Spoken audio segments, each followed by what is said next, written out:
it is part of society now. It is an accepted part of society. Neurodivergence, ADHD, those things.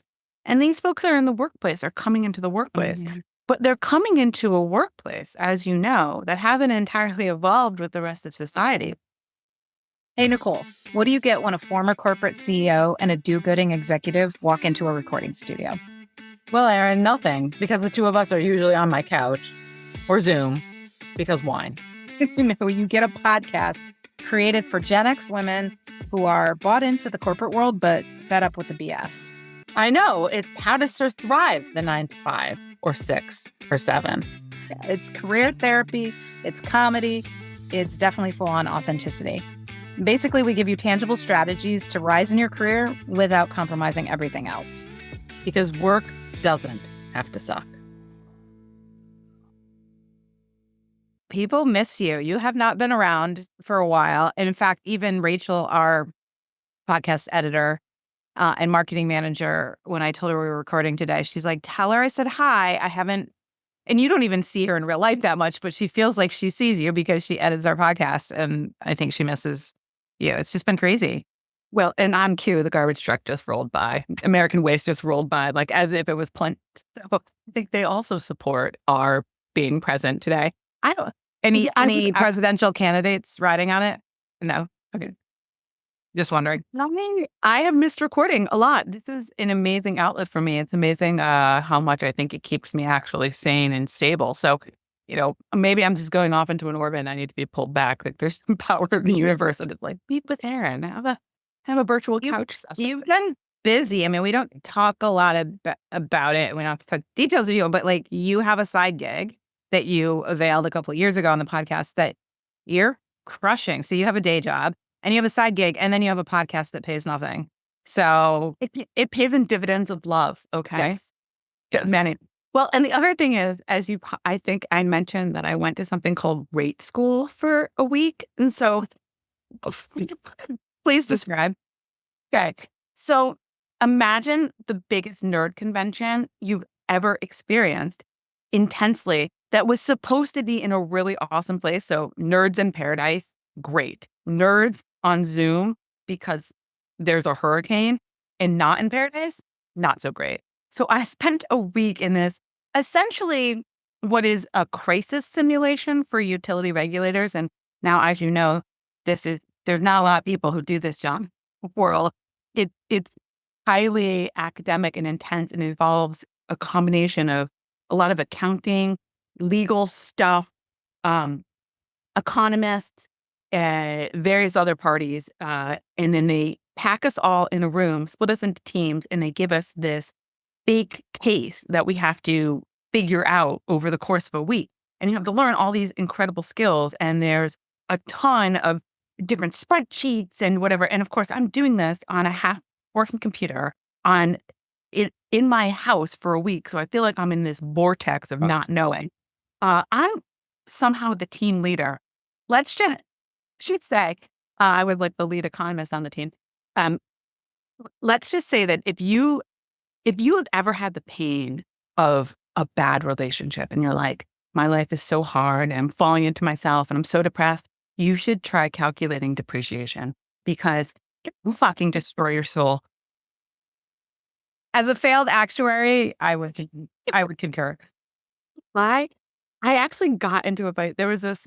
So there's also some politics involved in this, right? Because as you know, with anything that has to do with anything political or anything policy, right? We're all living in this election world. We know that when things affect the public, there are politics involved, policies involved. So not everybody in my group was all coming from the same side. And there was this one young lawyer from a utility, and she would just jump in and be like, well, I think we should do something completely random. Like we should just put 10% inflationary costs on everything, which means like you, the random customer, are going to pay like an extra 10% on all of your utilities. And I, at some point, just lost it. And I actually said this. I was like, bitch, have you read this rate case? I was like, no. Inflation is coming in the next 20 pages. I was like, please. I lost my shit. There was inflation is coming. We don't need to create it. It's coming. I was like, stop adding in your random inflation. I was like, you the problem. I the problem. I was like, these tanks are going to get painted and not with 10% increase on inflation. I was like, no.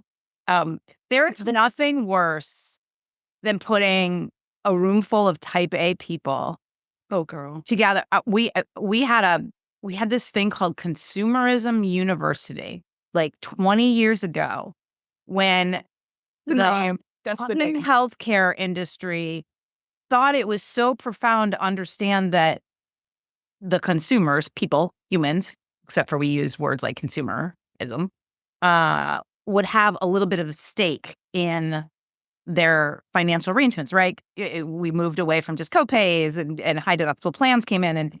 And so they created this consumerism university. But the problem was it was all like leaders at the company, right? It wasn't just Joe Schmo. So leaders tend to be like, I'm in charge. Actual I'm voice of type A. customer. Yeah, type A. And I remember being in the group, and I think I must have stormed out multiple times. It was like I thought my MBA group projects were bad. This is a whole new level. Erin, I was just going to say, I was trying to be funny. I'd get on every morning and I'd crack a joke about what we were up to and just how absurdly ridiculous this was. I mean, there is no humor in rate making. Like, it's just not allowed. And I even said to my coach, who was this lovely lady, I was like, I feel like I'm in 6th grade again. And Miss Betry has assigned me to this group of people to build the solar system. And they're just all fucking around in the backyard. And I'm the one building the model because these yahoos are just keeping me back. I was like, Erin, it was like this week brought out everything in me that like you and I have been working on for the last 5 years and maybe everything I've been working on my whole life. I was like, I hate group projects. I don't like people. I was like, I don't want to work with anybody. I know the answers. He's a lawyer and you're leadership. Oh, I was like, I own the spreadsheet. I was running all the spreadsheets. And I was doing the note taking. I was doing 2 separate jobs because I didn't trust any of these. A little reversion going on. Oh, then there was some competition. There was this. There were all these competitions where you had to answer questions, and of course I was clearly trying to make waves here. Like, excuse me, pardon me, Yale student here. I was like, excuse me, did someone say rate of return? Did someone say revenue requirement?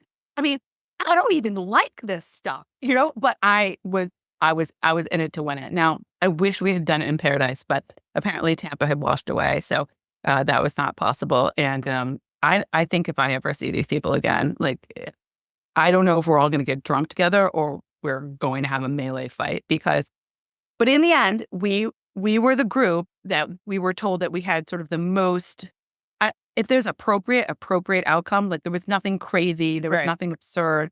We were the one that would probably get through the courts. I was like, yes. I was like, that's what we want. The B+ effort. Oh my God, yes. Hell yes. There was a bunch of type A neurodivergent people in this group, and somehow I was the normal one. Was there one thing, I'm curious, what was the one thing you learned? Not to get all like dopey and ask the serious question. What was it? I said it before, which is I am incredibly comfortable living in a vortex of not knowing. Like, I used to be so uncomfortable being the person who felt like I had to know all the things. I mean, and in order to be a leader, I had to know all the things. Know all the things, yeah. I was like, no. Leader in this capacity is something entirely different than being the subject matter expert. I've always forced myself to be both. And I was, I don't trust these yahoos. So I'm going to be, even though I don't know the subject matter content, I was like, I can get the best out of these people. I know what their skill sets are. I can tell how they're working or not working. And I am totally comfortable, like, relying on their expertise, but using my management skills to sort of bring the solution forward. I mean, it was time bound. It was intense. It was difficult. It was like, give me this vortex I'm not knowing. I don't need to know all the stuff. I was like, I just need to know how to move all the parts together. It's funny. I just said this the other day, in context of, the concept of like, you only need to know about half of a job to apply for it kind of thing. And I basically said, ignorance breeds innovation. Like, there is something to be said, at least being half ignorant. because it forces you not to charge with all the answers that might not be right and not be open to, right? So there is some beauty in ignorance. But just don't be the I'm lawyer. okay with it. Yeah, just don't be the lawyer trying to add in some inflationary costs because I'm on your ass. So there's that. Also, I want to say happy Halloween because it was Halloween yesterday. And Yes. I don't know if you know this, but I won Halloween because I showed up. I showed up. I mean, Sunny, we did a family Halloween in my family's cool neighborhood. And I got to my mom's house early, got in my giant blow up Rex costume.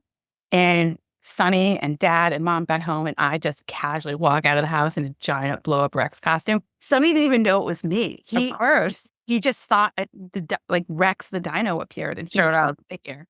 Oh my God. We had so much fun. He chased me around. He shot me with lasers. I waddled up and down the street. At one point, I actually fell over, and I think I might have gotten hit by a golf cart. I'm not sure, but there was condensation that built up inside, so I really couldn't see and I really couldn't hear. And then I tripped over something. I was on the ground in my inflatable giant tent, and I was rolling around, and the rest of the group, Woody and Bo Peep and Buzz and Mr. and Mrs. Potato Head and Ham and the aliens, they had all moved on. The rest of the family, I'm rolling around on the ground back here. And somebody picked me up. I don't know. And then they gave me a full-size Twix bar. So, and a bunch of shots. So that Winner. was great. But Winner. I feel like what's funny is that I don't know if you know the Toy Story franchise, but my 2-year-old nephew assigned us our roles, and I feel like he understands me as a person, assigning me Rex, this lovable, goofy, anxious, slightly insecure team player of a character. Of all the characters in the world, ferocious, but not, wants to be ferocious, but not really. I feel like he nailed it. I feel like he nailed it. And I feel like Toy Story is one of those franchises that, like, if you really want to understand the psychology of human interaction, like, that is a deep study in human psychology.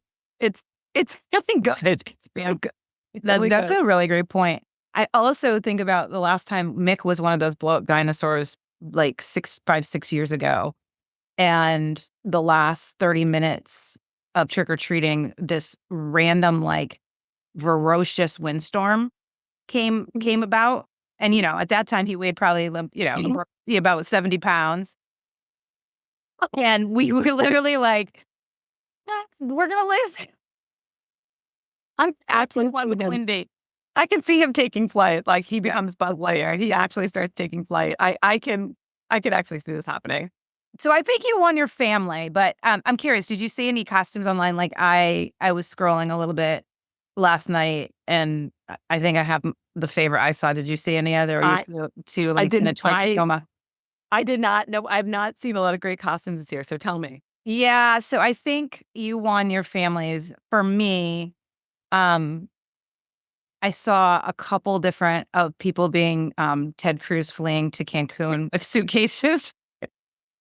Okay, that's good. That would resonate. I don't know if They literally had like the COVID mask. but I feel like in certain circles, In my circle, I thought it was fucking hilarious. So that is great. That is great. I just keep saying that I'm over the slutty costume phase, and now I'm in my inflatable era. yeah. So I totally moved up. I was like, wow, I can wear comfortable clothes and this costume fits my hair. I know. Perfect. Unfortunately, though, this would have been the year to be the slutty costume because it was like 80 degrees. But we can always kind of still say goodbye. Yeah, it was actually a beautiful night, and it was a lot of fun, and it's one of those kind of stressful week. Screwed some things up. There's some stress going on. There's also good stuff. But it was one of those moments where you just feel like you're winning in life, like it all comes together. Yeah. I felt a little less winning, as I sat at the counter for hours with my son. Yeah, doing his homework, holding Halloween hostage. Yes. Well, I want to say this. For anybody listening that has always wanted to do a podcast, but is still waiting for like the big idea. Before Nicole and I pivot and take this up, but I'm too lazy right now to do anything new. But I want a podcast that interviews all of the mothers of the successful people, mostly men, but let's say successful people, that tell the stories that always include, high school dropout, got the worst grade, quit college. Like, where are the stories from their mothers? Because we hear these and we're like, oh, that sounds like a glorious story, and now you're a billionaire. But where the fuck are where are the mothers? And I want to know, like, how did they get through that shit? And also, do they all, are these sons and daughters treating their mothers appropriately with designer handbags and fabulous vacations and all of the trimming? Right. Let me see. Can I? Or can I- are they who we have? Like, what's going on? Like, what happened? How did they turn out? Well, how did they turn out? How did your parents turn out after you? What was the 1 to 10 the mental damage that it did? No, it's just been, look, we're super lucky. We have 2 good kids, but we're going through a phase. We're going through a phase with one of them, the male counterpart, who has always had really good grades. As you know, he's he's extremely smart. And he just has a couple classes where he's decided that homework's optional, and had A+ in the subject last year and has an F this first period. So it's been So it's not a challenging. matter of scalability or understanding. It's quite literally a choice for him. It's mostly a choice. I think the English, he also just doesn't have the will. And it's interesting because anytime these things happen, first we get mad and we get tough and we dig in and we figure out how to solve and get people on track. And then as a parent, you tend to then also reflect and go, what do you see of yourself? Right. It's the homework stages of grief. Right. It's funny. I was actually, so he's in 8th grade. I don't know if I've ever told you this, but I had a period in 8th grade. I remember vividly. I don't remember how long it lasted, but I remember a couple of moments where I decided it wasn't cool to be smart anymore. I was sort of like, this whole always getting A's thing is just, it's overrated. It's not even that I didn't want to try. I literally wanted to be cooler and not get A's. And so the one I remember the most, I literally threw a spelling bee. I remember the word, and my memory sucks. So like the fact that I remember that is crazy. It was jaguar, and I remember purposely spelling it Jaguar because I didn't want to do well. So I think there's a lot of factors. Of course, because he's doing well in like 5 of his 7 classes, or whatever, 4 of his 6, however many it is. But it also made me start to sort of go down the path. I'm going to do a little bit of assessment. Not that I'm trying to label his way out of this or give an excuse, but it was interesting. I had kind of a fortuitous conversation with a woman yesterday, and we just happened to be meeting on business stuff. And she tells me about her son, who he's 15, and how he has ADHD, and they diagnosed it. And she basically, like, all his tendencies, she's describing my son.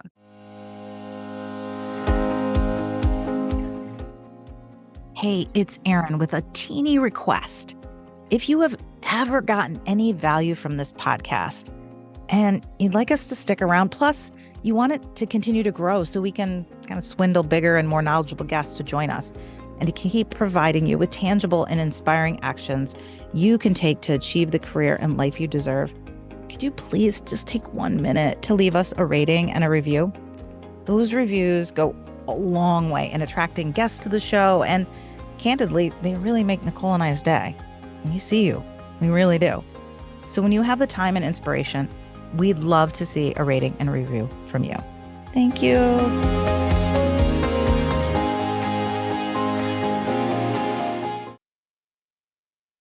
I know we're going to talk about neurodivergency, so I thought it was timely. Like, it's obviously a spectrum.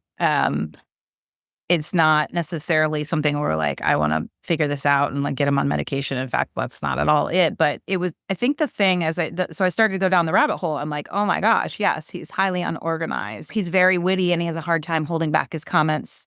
So he is that kid in class that, he sort of blurs things out, whether it's witty or, I think it's a combination of him having the thoughts, but he doesn't like to hold them in, which Totally. know what Understand that that. feels like. Yeah, both you and I do. What the thing? The thing that hit me the most when I was, doing my highly educated Google research, Your professional Google research. was that ADHD people tend to have trouble focusing and keeping organized unless they're passionate about something, and then it's the total opposite. Weird. And if that isn't Mick, and so I was telling him, I met with his teachers yesterday, and I was telling him, I'm like, you have to understand, this is a kid that has started a website and a company and T-shirts called Believe, Achieve, Repeat. And none of these things last, right? They're like 4-month stints. He is a kid who watched Rubik's Cube videos about 3 years ago or so and taught himself how to solve one in under 30 seconds, like fully, right? Obsessed over it it's always roughly about a 4 to 6 month stint. And he moved on to Then he moved on to keyboards. He got really obsessed with building custom keyboards to the point where he would sit at our dining room table for 3 hours and put on lube and these little round things to make the clicking be the perfect click. And then he stopped that. I have, here's mine that he built for me, which was, there's my computer keyboard that I don't. Wow. Yeah, my fancy. And just so you know, the parts for this are like $200. So I don't recommend getting your child into building. I wish I could have ordered one. Oh, yeah. Well, yeah, you would. That's over. You can get one on Amazon for a lot cheaper. And then probably my favorite was it 2 years ago? Got really obsessed with wanting to build his own computer to the point where he spent months researching parts and not only researching the parts, but constantly changing them out to be a cheaper alternative that was just as good because he knew that he was going to have to pay some of his own money to do it.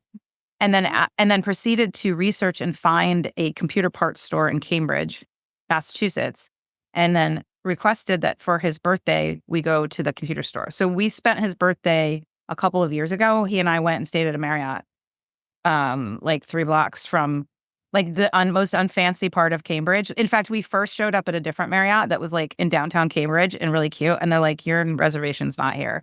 And then we realized it was the one that was 2 blocks from the computer store in like, whoops. in like a nothing neighborhood.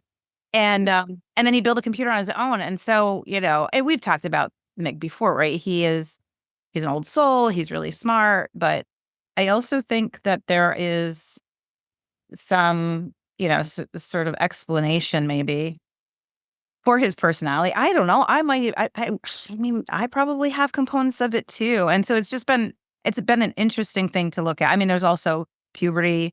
There's him understanding that 8th grade to him doesn't mean shit. Although they did remind him that his Spanish grade will go on his high school transcript yesterday. So that was helpful because that's the Spanish and English are the problem childs.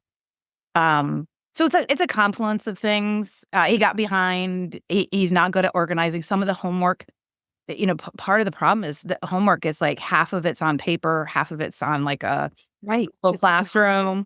Even some assignments are both components in just one assignment. So I think his brains, and we didn't. Now we're helping him with like a system and organization. But it got me really thinking about. I know you mentioned. Well, one, we've talked about, the neurodivergent nature of Nicole Licata Grant, but also and I've avoided ADHD testing, so for various reasons. Well, don't worry, Rachel's already diagnosed you at one point. Our podcast senator. I'm sure she had. So have many of my friends. These, and I wasn't necessarily thinking about. When I was chatting with you the other day, I wasn't thinking about it necessarily in terms of me. Mm-hmm. I was thinking about it in terms of Mick and like my own staff, thinking about how a generation of youth who have more neurodivergent tendencies or even if they don't have more, I don't know what the statistics are, we understand it better or we've sort of I don't want to say embraced it. We've probably enhanced it or made it worse by technology. With technology, yeah. It is part of society now. It is an accepted part of society. Neurodivergence, ADHD, those things. And these folks are in the workplace, are coming into the workplace. Mm-hmm. But they're coming into a workplace, as you know, that hasn't entirely evolved with the rest of society. Quite a bit of the workplace structure, function, I mean, take out like the wild Google startups and all these fun things, they're hierarchical, they're bureaucratic, they're formulaic. There's no room for, you're kind of told what to do for the most, like there's not a lot of room for the creativity. Well, and because for many people, if you really ask them to boil down their job and their role in life, it would be to mitigate risk for somebody else. So there's not a lot of room to bleed the margins, right? Mitigate risk for someone else. Oh, if that's not corporate America, oh my gosh, mitigate risk for other everybody's people. job. Yeah. Literally everybody's job. Yes, to turn a profit. Yes, all of those things are to solve a problem. But in truth, a huge part of people's role is to mitigate risk. And so I think that if you bring in people who are thinking outside sort of that very linear structure right now, things that have to get done certain ways, it can be very hard. And I am not a linear thinker. I've said this all the time. And I'm starting to understand a little bit more of the language of neurodivergence. And even my boss, who's younger than me, I think sort of, he has hinted at this, like, you might, well, his kids are ADHD. Like, he's like, you might not be totally aware, but we call it things like not a linear thinker or whatever. But I also personally, grew up in a very analog world. Like going back to what I said about grade school, part of the challenge for me was it being online. I realized I'm not a good online learner. So when you think about some of these folks with these sort of tendencies or whatever, there was a world where you might have been a little bit outside the box, but the rest of the world was sort of marching forward, and it was kind of easier to be sort of brought back in, and you sort of figured it out, and maybe didn't always feel comfortable, but you sort of found a place. Now, like there's this technology and that technology and this opportunity and this and there's information coming at you and tools, and things are changing on the fly like this. I mean, how fast did technology change in the first 10 years of working? Like my first 20 years of my life, nothing. And then all of a sudden I started to go gangbusters. And now in the last 5 years, I mean, it's radically different, right? So young people are dealing with so much more change, I think, and adaptation. And so perhaps we're seeing some of these tendencies sort of come, I feel like there's a little bit of a rub going on when folks with neurodivergencies are coming to the workplace now, because the workplace is rapidly changing, but it's also still incredibly structured in terms of how decisions get made and who's in charge and what ultimately you're trying to achieve, right? But with all this rapid change later on top of it. And I think it can be really challenging, particularly because younger folks are coming from an environment where I think they are very generally supported. They're very supported in their school life. They're supported in their families. Those environments are structured to get the most out of them. The rest of the world isn't structured to get the most out of them. Yeah. Necessarily. Yeah. It makes me How do think you do about- that? Yeah, to get the most out of them. What does that mean? Right. I mean, it Right. makes me think about obviously I still want to recognize that and support him, but then you also have to think about, are there diminishing returns? Because to your point, once he's sort of set free into the real world, the chances that support system continues. And so then it's really about, and he said this yesterday cryptically about it's for me to figure out in my head kind of thing. And in the context of that probably matters. And I don't know that I can really articulate what the context was, but I think there is an understanding that he has to reconcile some things on his own in his own head. And, I think that's a good thing, right? Because part of this is the only thread you're going to have later in life is your own reconciliation, your own mechanisms, your own coping, your own strategies, right? You are responsible for you. We have said that a lot, right? It's the Gen X mantra, right? So what I think is so fascinating for me in this space with you, virtual couch for all these years, is the ability to be reflective with someone who is not like me and to see almost like a mirror image though of something so different, right? Two successful people, but with totally different skill sets and totally different views in the world, and to be more introspective about myself in my own career, but in a manager. So how do I see others? Like, how do I show up for others? But recognizing what I bring to the table or don't bring to the table. And so I've just been having this conversation with myself a lot because I have a very large team now. And I would say that it is most neurodivergent for a lot of reasons. And my concern for people coming into the workforce is not that I want everyone to have to fit into a box or a square peg or a cubicle or whatever it is. What I want everyone to have is to feel like they can be in any career, skill set, capacity that they want and know what they need to be successful in that. You can be ADHD and be a lawyer, right? I think in the past, those two things, if they're a big firm or whatever, very, very difficult. Like, I would say almost impossible.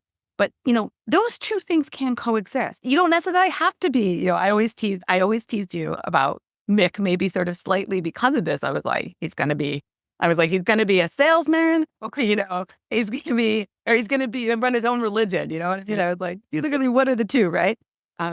Something very individualistic. It's always been that I think some very successful folks who are neurodivergent, they tend to be very individualistic. But not everybody is going to be, Mark Zuckerberg or a cult leader or a serial killer. There are many, many more neurodivergents who are just trying to be in society. We have a generation of people, young people, and adult ADHD and others who are just trying to have families, function in society, go to church, work a job.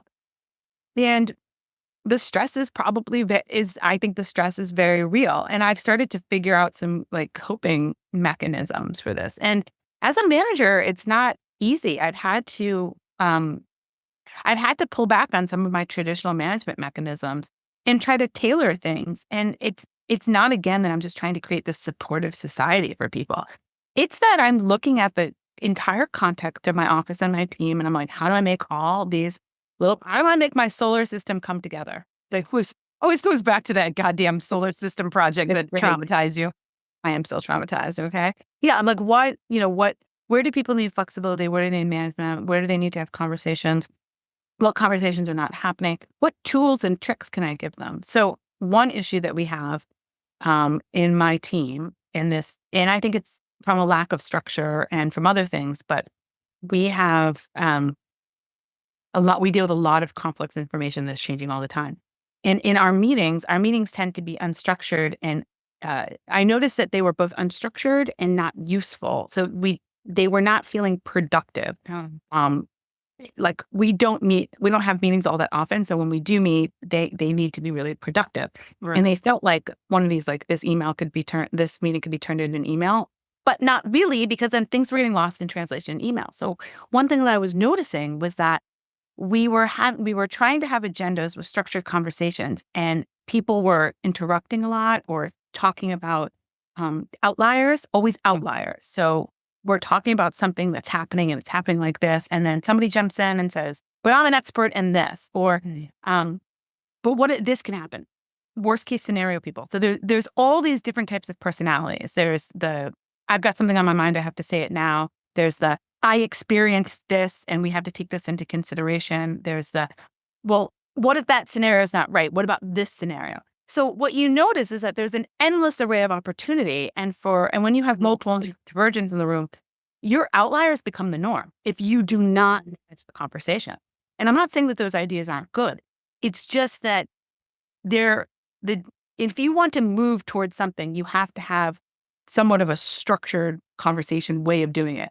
Even if you're going to take into account other things, the way to do that is not a side quest, like a video game, game analogy here, right? You're on the main quest, and then suddenly, the prince needs to slay a dragon. That's a side quest. Do you take that cool side quest? Or do you continue on the main journey? And are you ready for that side quest? You're talking to this NPC, this random video dude over here, and they sell you on something cool.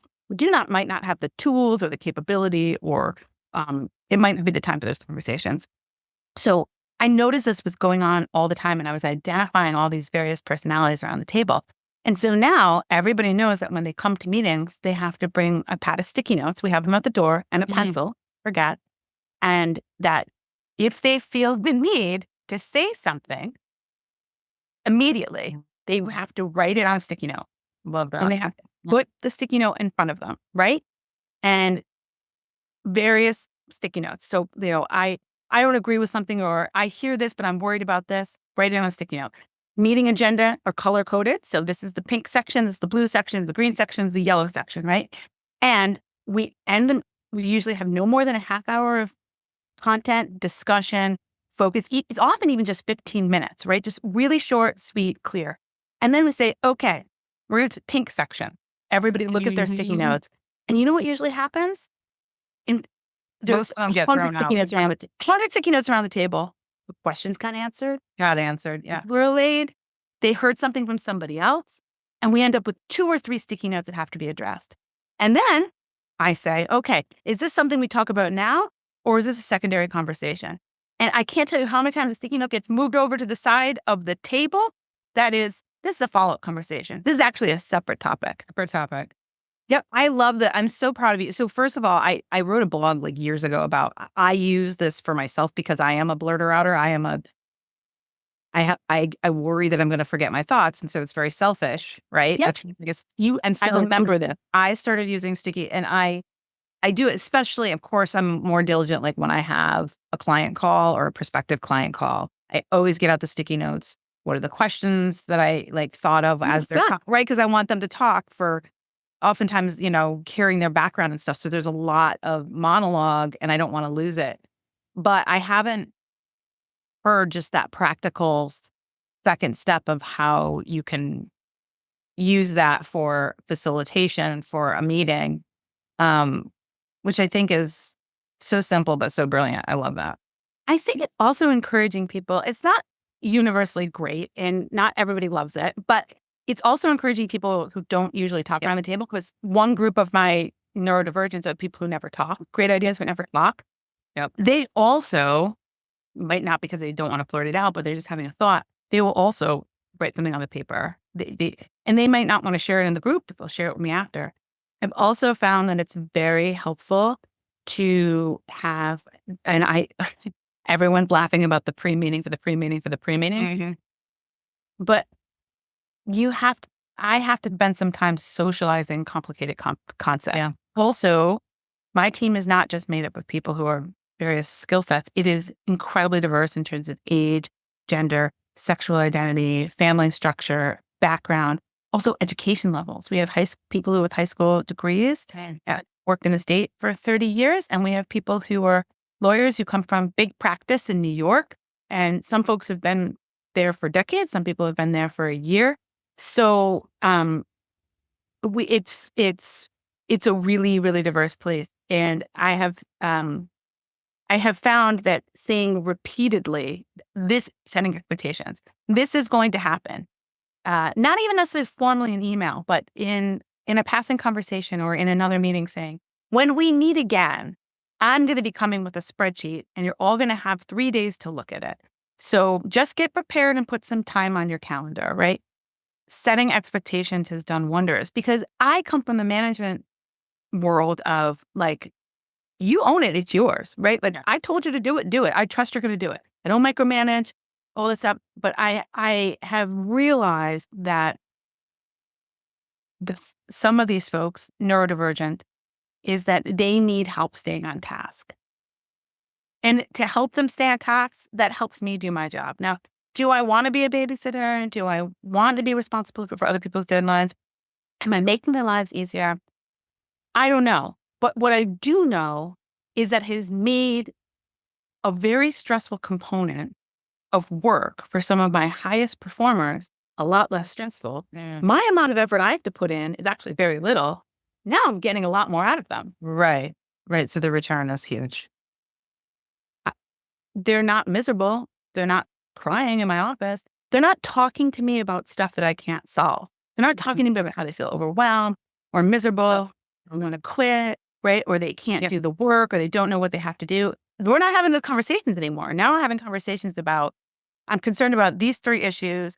Can we focus on these 3 issues? Yeah, substance. That's what everybody's yearning for. They don't want to not have challenges. They don't want it to be the bullshit, right? They want it to be the real challenges. I got to the point where I realized I had people coming into my office, and I'm having all of these like heartfelt conversations about people's lives, and I'm feeling important. I'm feeling valued. I feel like people are coming to me. I'm also feeling like I'm not doing a fucking thing. Like I'm not. And I felt drained because I am like these people. Right. Going home, I wasn't going to the gym.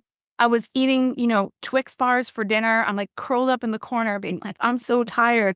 And I actually made these changes because I was having a physical reaction to being at work. And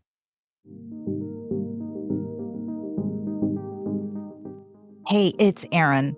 Look, I'm not sure if you're a book kind of person, but if you are, and you're looking for a self-development-y type book that isn't stuffy and snoozy, I sincerely think you'd love my book, You Do You-ish.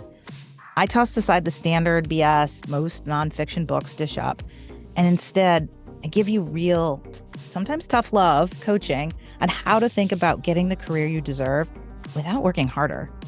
It'll reframe how you think about the concept of authenticity in the workplace. It'll be sure that you hear and rewrite your sucky songs and walk you through my humans framework, the 6 principles of strategic authenticity. Since it's been rolling now for over 2 years, and it has over 130 Amazon reviews and a 4.9 rating, I can say with complete sincerity, I really think you'd love it. You can buy a copy by searching You Do You-ish on Amazon, or head to the show notes for a direct link.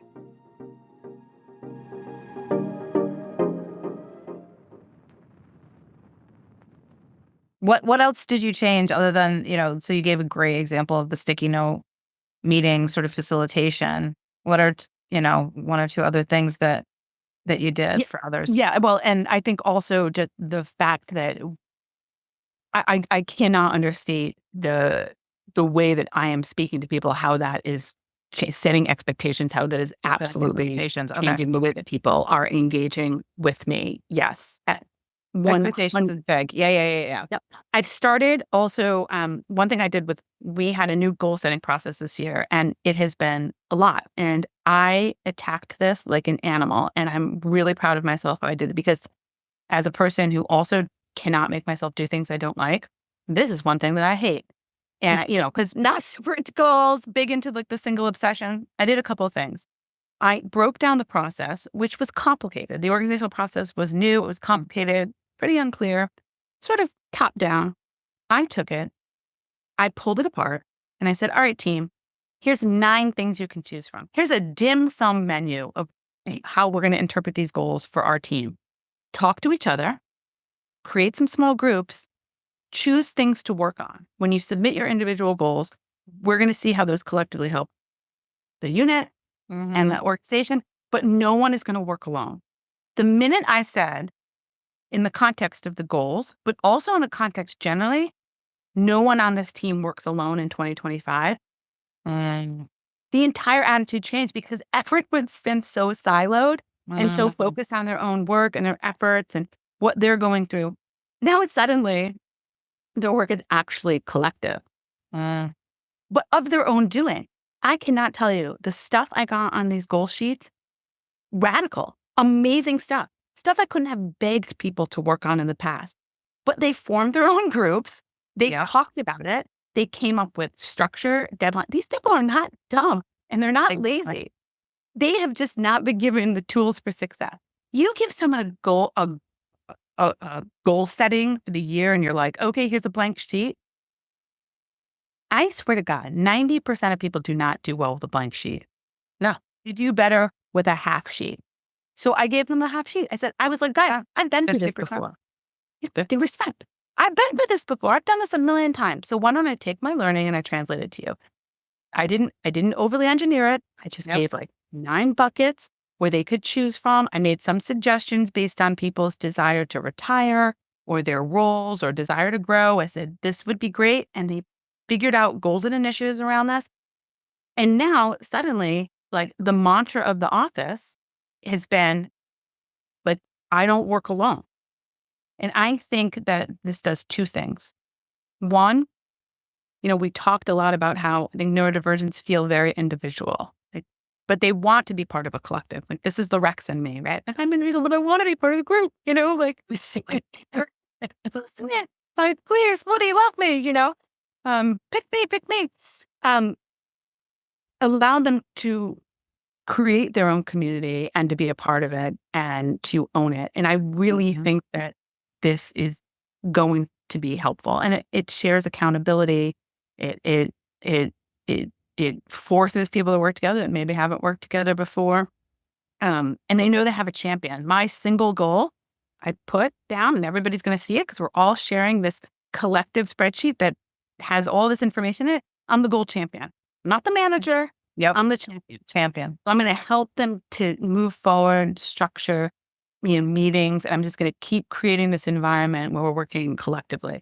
And I also try to come up with something funny every year to inspire people based on our learning. So in 2024, I was like, our team theme is like, we're here to help and you hate it. And boy, did that come true, right? 2025 corollary is, it's a problem, but is it mine? Because we also, like you said, have a tendency to want to take on the world, change, do everything. This is the blurter outers. This is the crazy scenario. This is the wild idea, right? We have space for all of that. But right now, in order to succeed and to be happy and to support each other and to not go insane, how do we collectivize our energy and focus it? And that's really what that's about.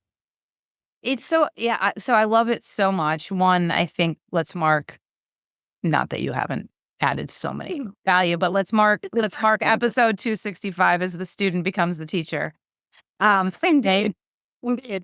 But back to when you're talking about this, one, all I think about is the self-determination theory, which is something that I found when I was writing the book and wanted to understand, why is it the 50% rule always motivated me and others? And it really comes down to this self-determination theory, which basically proved out through, obviously, fancy experiments that people are more motivated when they have autonomy. They have a say, at least partial say, and the solution in what they're doing. And going back to the whole, ADHD, MIC, neurodivergent in general, I think everybody wants that. Now, is somebody that's on the spectrum of ADHD need it more? Yes, probably. Like I think I need it more, which is like why he's my son, and I'm probably on the spectrum of ADHD too. Like the whole concept of the discrepancy between the will when it's your own idea, you're passionate about it, it's something you care about versus, something that the teacher tells you have to learn because it's part of the curriculum, or the boss tells you have to do because it's part of the operating plan, right? But I think, I don't think we have to label people to take inspiration from what you're doing and take lessons from the self-determination theory or the 50% rule or whatever it is. And what I love is you did the half, and I joke about it because you know me, I'm always like 50% because I'm with it. But you're right. Like, I think autonomy, sometimes people can think, okay, let them create it, but that has its own anxiety and pressure. So like, I love that you sort of got it started. You had a structure. You did enough, the training wheels, so that people didn't run around and go, what the fuck are we supposed to actually do? But gave them enough. There was enough ignorance in it. Back to ignorance and breeding innovation, that they could run with it and be inspired by their own energy and ideas. And agreed. And I think maybe because the diversity of my team, all diversity is what has inspired some of this. Right. If it wasn't for me feeling like I was in an environment where I could do some of this and have some control over what I needed to do, I would be crushed. I would be absolutely crushed if I felt like I was in an environment where I had no support, no ability to like fix my own situation. So, we're talking about what I need too, right? Like what I need. Right. I think people forget that, right? Like the leader. Yeah. People forget that all the time. Like the lead, right? And the problem is that the shittiness of the leadership sometimes gets higher as we go up the chain because people think, oh, I've got really great people. They, somebody at Nicole's level, they don't need any fancy, like thoughtful leadership techniques and, whatever. They just need to your quote, mitigate risk for me. And then that's suffocating all the way down the chain. And I also think there's this fallacy that places like state government have no good leadership and don't even have the structures to promote it. And I think that's absolutely untrue. I think you can find ways to be a good leader and a good manager and to get productivity out of your teams anywhere, especially in this small agency. Another thing that I just want to say as an aside, which might be helpful, is in the vein of like I am a studier of human behavior in many capacities and for many reasons. And one thing that I noticed was like attitudes too in my team. So things that sound like anger or resignation, right? And also just generally dealing with others in the public. And I've said a couple of things that I think has really helped, which is to help people think about how they're approaching others, like the intent in their voice and their others. And I said, when you are right, you are convicted, you are right. I was like, people often have a preternatural calm about them, right? When you are angry and you are upset and you are pissed off and you are yelling, I was like, it often is masking something. Either you don't know something, you're full of shit, you've been caught out, right? You're really uncomfortable, you're feeling vulnerable. I was like, so remember that when you bring your attitude or in your experience, the attitude of others, I was like, remember to read that tone because people who really know what they're talking about, really right. I was like, those people are cool as cucumbers.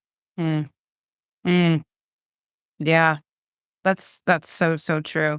There's the fake and there's the real, and once your authenticity radar is up, you can tell the difference. Just it's not the words, it's the tone, it's the look. There's so many tells. There's so many tells, right? It's not just the words. It's not just written in the email. Laugh and feel bullied at work or whatever. It's like you got to know the tone and read the tone. And I do think that I think there's some truth in this. Not universally true, but I often think that it is true. So I've tried to help my staff, especially dealing with the public, is that if somebody is angry at you, there's many ways to mitigate that, but you have to know just how far to engage so that it doesn't like destroy your soul, suck out your energy, helps you identify whether it's not your problem. It's like, if this person is really angry, like either they've been through some shit and like, fair enough. But my guess is that they're passing on some negative energy to you that isn't fully formed. So, we all have to take a step back. We have to really, we have to protect ourselves. We have to protect our team and our own energy and our own, desires and hopes and dreams first. Because if we can't show up to this job feeling decent and good every day, it's a downhill spiral. And we went through some shit this year, death threats and all. And like, I am not, and I refuse to accept that from my people. And I truly feel that even though this is probably one of the hardest years I've ever experienced work-wise, and the prior year before that, where my boss had, stage 3 colon cancer suddenly after I just started this role, I feel like I personally am in a better, happier place, a more confident place. I actually like what I'm doing. I feel like I'm learning, but I also feel like the people who are working there really want to be there, so much so that they're telling other people that they should come work for us. And we're starting to get, we're starting to see some value like in our hiring. We've gotten better candidates for hiring. Like it's not just me, but there's like a momentum going on here. And I really want to protect it because this summer was really hard. And coming out of this summer, coming out of the last couple of years, if people are actually feeling better, that's wild. Like that's a win. And I think the feedback is saying that. So we'll see what happens in 2025. But I feel like this stuff is working. It's starting to work, or at least it's creating an environment where people want to give it a try, which is better than people being like, hell no, I'm out.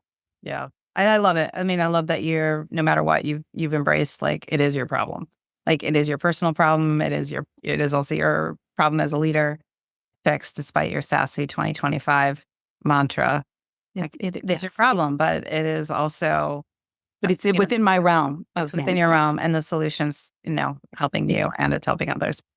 Mitigating all the risk, baby. mitigating all the risks. Go ahead and mitigate, will you? Mitigating the F. You're definitely not getting an F. No rating, no F ratings. You know me. I'd be laying on the floor in my TRX costume, rolling around, just waiting for someone to drive over in with a golf cart if I get an F. Like, no, I can handle the B plus now. I worked myself to be able to handle a B plus. An F would probably do me in. So I'm not quite there at that level of acceptance yet. Okay, people, like, just not even close. The last thing I'll say is you should put on the T-Rex costume more often, because I have never seen you run and do so mumuch exercise. That video of you running around with Sunny. We may need to share that on the Facebook. It's pretty great. And that costume will definitely make an appearance. He insisted I put it on in the living room of my mom's house and cuddled with me. And I just thought to myself, like, does it get any better? It does not get any better. It doesn't get any better. Nope. I love it. I got to my little, because my kids obviously are older. It wasn't as cozy. They both went to friends and did their own thing. But our neighbors came over, and their youngest is just under 2. And she's starting to talk a lot. And she came up in her Elmo costume. And I didn't just give her candy. I helped her open the Three Musketeers. And she ate her first candy bar ever. Like, 4 inches from my face, and I just enjoyed every second of letting her show. Of course, and then I offered her a second one and opened another one, and then parents left. But yeah, it was amazing. It was amazing. I love that. I love that for us.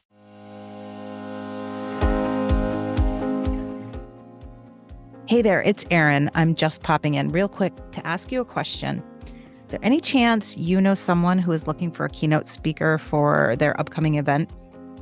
Look, I know that many event organizers, they struggle to find a speaker who provides both tangible value and business knowledge, but that also lights their audience on fire. And I truly believe there aren't many speakers like me out there who are both former corporate executives and professionally trained speakers.